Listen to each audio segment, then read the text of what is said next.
अस्सलाम वालेकुम।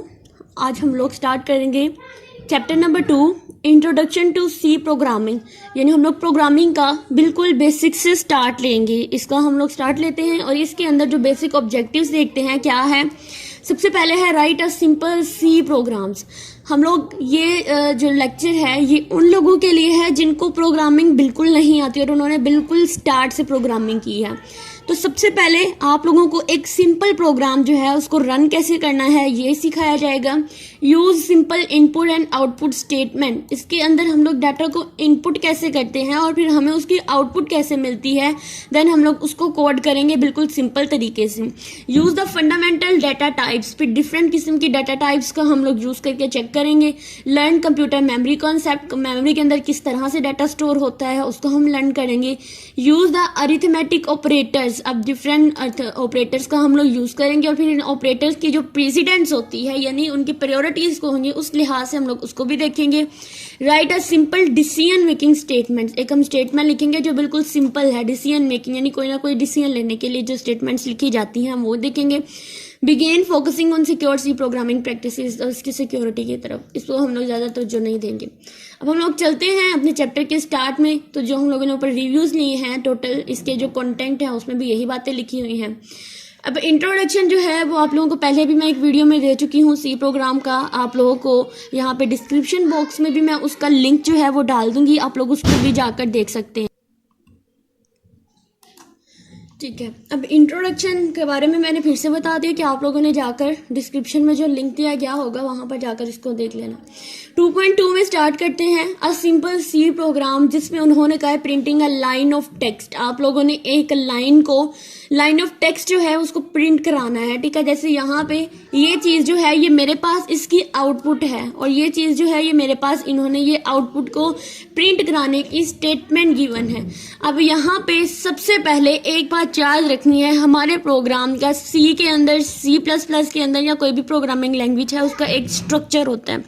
तो सबसे पहले उस स्ट्रक्चर को याद रखना लाजमी होता है। अगर वो स्ट्रक्चर आ गया तो आप लोगों की प्रोग्रामिंग बहुत आसान हो जाएगी।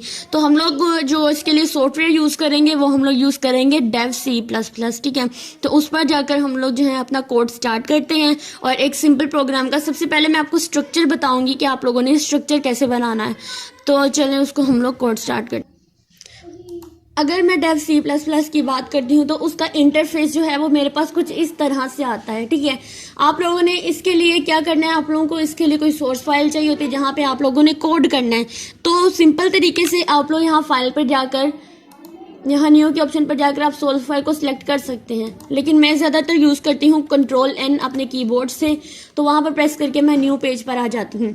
अब हम लोग अपना सी का कोड करते हैं। सबसे पहले इसका स्ट्रक्चर लिख देते हैं। तो मैं आप लोगों को यहाँ पे कमेंट डालकर दिखाती हूँ कि हमने क्या लिखना है। स्ट्रक्चर ऑफ सी प्रोग्राम का स्ट्रक्चर।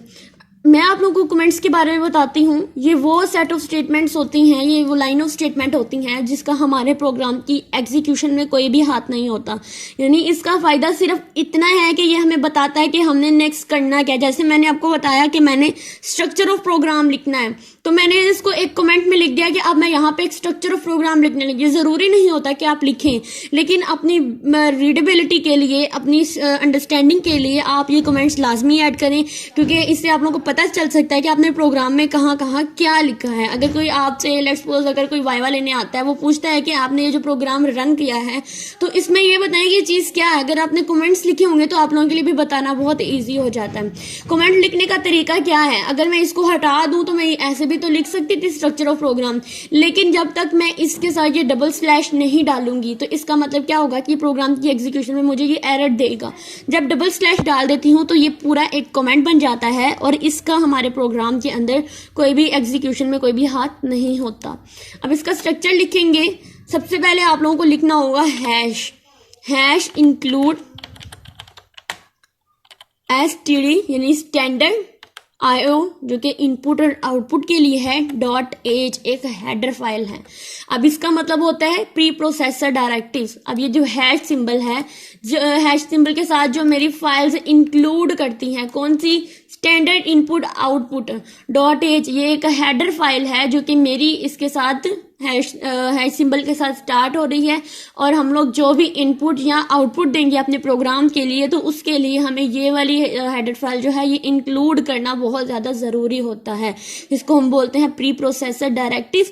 अगर कोई पूछे कि आप लोग ये वाली स्टैंडर्ड IO वाली क्यों यूज़ करते हैं, बता दें कि I का मतलब होता है इनपुट और O का मतलब होता है आउटपुट, और हम लोग इसके अंदर जो इनपुट करते हैं यानी स्कैनएफ करते हैं उसके लिए, और प्रिंटएफ, ये दोनों स्कैनएफ और प्रिंटएफ जो होती हैं वो इसके साथ रिलेट कर रही होती हैं। इसके बाद हम जाएंगे अपने मेन फंक्शन की तरफ।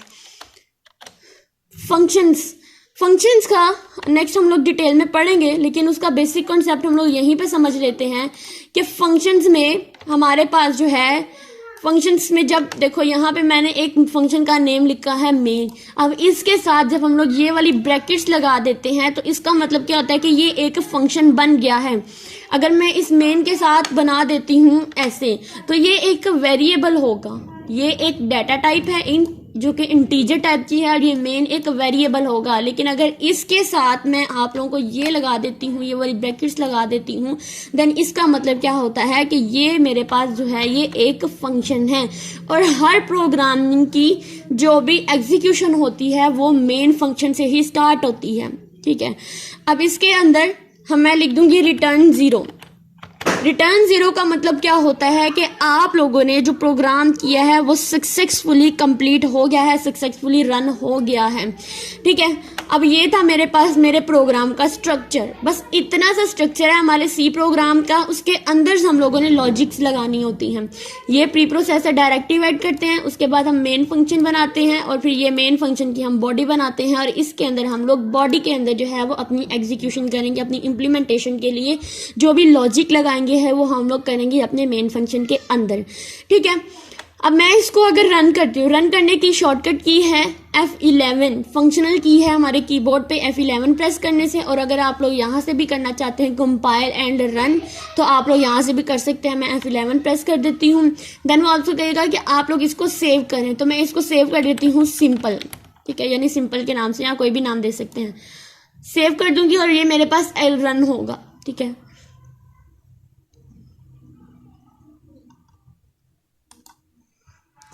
अब मेरा प्रोग्राम जो है ये रन हुआ, लेकिन उसने मुझे कुछ भी प्रिंट नहीं कराया। क्यों नहीं कराया? क्योंकि हमने ना तो उसको कोई इनपुट दी है और ना ही हमने आउटपुट दी है। लेकिन आप लोगों ने इसको स्ट्रक्चर को बनाने के बाद एक दफ़ा इसको रन करके ज़रूर देखना है। क्यों? क्योंकि इससे पता चलता है कि ये सक्सेसफुली रन हुआ है। अगर उसने कुछ भी प्रिंट नहीं कराया तो जाहिर बात है, जब हमने उसका आउटपुट के लिए कुछ दिया ही नहीं तो हमें कुछ भी प्रिंट करा कर नहीं देगा।